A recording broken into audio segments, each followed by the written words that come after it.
અસ્તરવાળા ડ્રેસના friend આ રીતનું અસ્તર નીચે મૂકી દેવાનું છે અને ડ્રોઈંગ દોરી નાખવાની છે. પછી શું કરવાનું, 4 ફોલ્ડમાં રાખવાનું છે અને કટિંગ કરી નાખવાનું છે. આ રીતના ડબલમાં રાખવાનું છે, જો એટલે 4 વાળું થશે.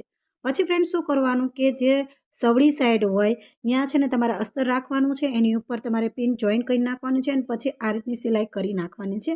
તો ફ્રેન્ડ આપણે જે ગળું છે તો ગળામાં આપણે છે ને પલટાઈ નાખશું. તો પહેલાં સૌપ્રથમ તો આ રીતની સિલાઈ કરી નાખવાની છે. ફ્રેન્ડ મેં ડબલ સિલાઈ કરી છે કારણ કે મારે ધારી સિલાઈ નથી કરવી એટલા માટે. ધારી સિલાઈ કરવામાં જેવું જોયું ફિનિશિંગ નથી આવતું, આવે તો છે જ તે ફિનિશિંગ, પરંતુ આ પાવડર કાપડ છે તો પાવડર કાપડ મારે ને જેવું જોયું ફિનિશિંગ નથી આવતું, એટલે મેં ડબલ સિલાઈ કરી નાખી છે.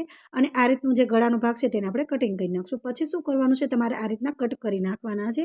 કટ કરવાથી અહીંયા છે ને વળ નથી વળતી અને ફિનિશિંગ સારું આવે છે ગળાનું. જો હવે શું કરવાનું છે, આ રીતનું છે ને તમારે ગળામાં સિલાઈ કરી નાખવાની છે. 1/2 ઇંચનો ગાળો રાખીને તમારે સિલાઈ કરવાની છે. મેં ધારી સિલાઈ નથી મારી ફ્રેન્ડ્સ, તમે ખાસ એ નિરીક્ષણ કરજો, કારણ કે ઘણીવાર હું ધારી સિલાઈ મારું છું.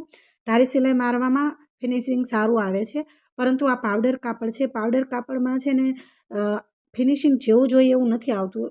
એટલે આ રીતનું તમે સિલાઈ મારશો ને 1/2 ઇંચનો ગાળો રાખીને તો ફિનિશિંગ સારું આવશે. પછી આ રીતનું આપણે ગળાનો શેપ કરી નાખવાનો. જો ગળામાં આપણે આ રીતની સિલાઈ કરી નાખશું ફ્રેન્ડ્સ.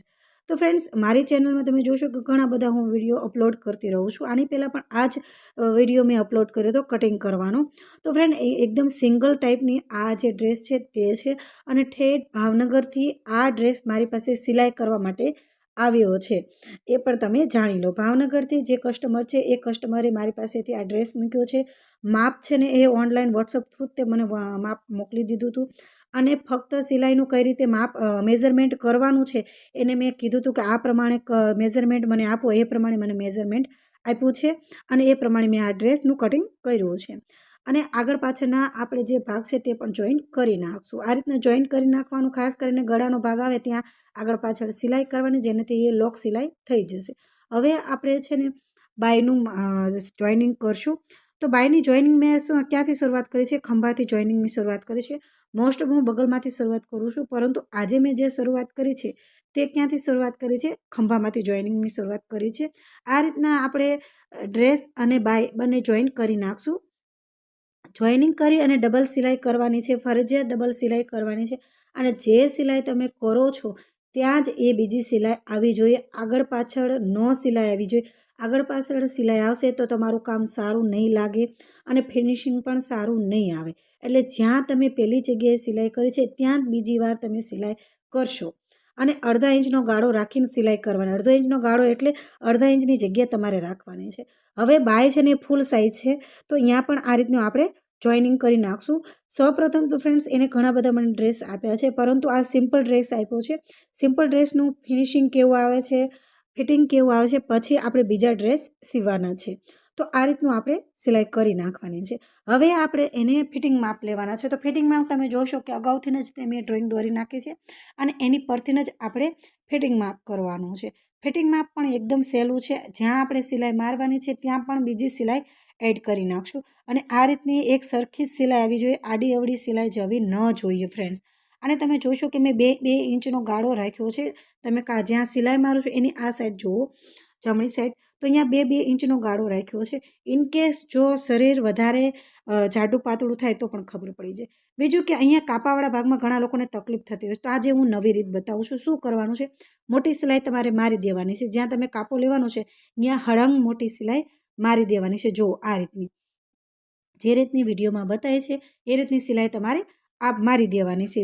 જો આ રીત, આ છે ને એ કાચી સિલાઈ છે, પછી કાઢી નાખવાની છે.